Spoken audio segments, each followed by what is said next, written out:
Many adventurers and treasure seekers attempted to find my chest, lured by the promise of untold riches and the mysteries of the ancient world. They ventured into the heart of the desert, drawn by the whispers of forgotten legends.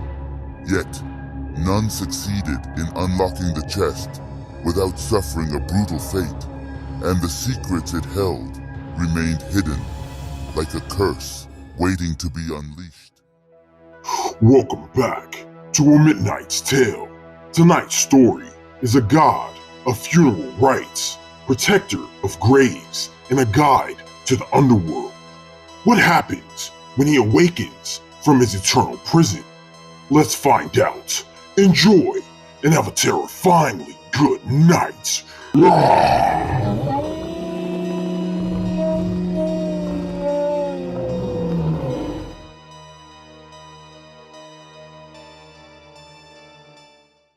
I was born in a time long forgotten by the living, a time when the pyramids of Egypt rose to touch the heavens, and the land was ruled by pharaohs and gods. My name is Anubis, and my life was one of terror and eternal exile. In the days of old, I was revered as the guardian of the dead, the one who guided their souls through the treacherous journey to the afterlife. My visage was that of a jackal-headed man, a creature both revered and feared by those who lived along the banks of the Nile. I was associated with the funerary cult, tasked with the solemn duty of ensuring that the souls of the departed found their way to the hall of Ma'at, where their hearts would be weighed against the feather of truth. But as the centuries passed, the sands of time eroded the memories of the living. The pyramids crumbled, and the pharaohs were reduced to dust and bones. The people's beliefs shifted, and my role as the conductor of souls faded into myth. I became an ancient relic, forgotten by the world above. It was during this time of obscurity that I found myself trapped in a chest deep within an old, long-forgotten pyramid.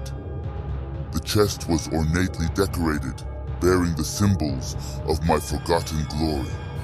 For centuries, I remained imprisoned, my consciousness trapped in the darkness of the chest, my power dwindling with each passing year. Many adventurers and treasure seekers attempted to find my chest, lured by the promise of untold riches and the mysteries of the ancient world. They ventured into the heart of the desert, drawn by the whispers of forgotten legends. Yet, none succeeded in unlocking the chest without suffering a brutal fate, and the secrets it held remained hidden, like a curse waiting to be unleashed. Until one fateful day, an archaeologist, driven by an insatiable curiosity and a disregard for ancient warnings, stumbled upon the pyramid that held my prison. With the aid of his primitive technology and an unwavering determination, he managed to unlock the chest and break the seal that held me captive. As the lid of the chest creaked open, my darkness spilled forth like a suffocating gas. It enveloped him, and he let out a blood-curdling scream as my ancient soul surged into his body. An agonizing transformation began. The process was gruesome and painful, bones cracked and flesh twisting off his skin. His voice was no longer his own, and I, Anubis, slowly but surely returned to the world of the living.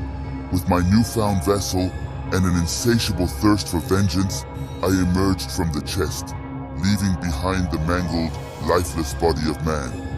My first act was to unleash my wrath upon those who had dared to disturb the ancient graves. The archaeologists, unaware of the terror they had unleashed, met their gruesome end at my hands. The curse that bound me within the ancient tomb could no longer be contained, their blood staining the sacred sands of my desert.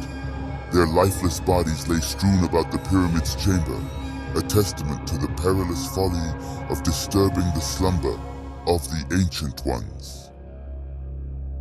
Now that I am free, I shall awake Osiris from his rest and recapture this mortal world once more.